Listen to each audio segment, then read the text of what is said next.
কিন্তু এরকম অর্কিড কখনো দেখেছ কি?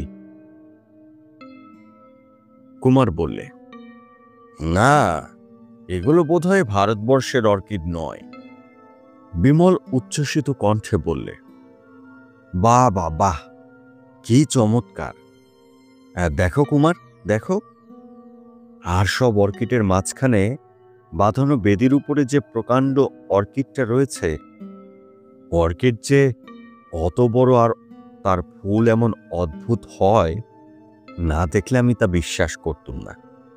গাঢ় বেগুনি ফুল, আর তার প্রত্যেক পাপড়ির মুখ থেকে যেন টকটকে রক্ত ঝরে পড়ছে।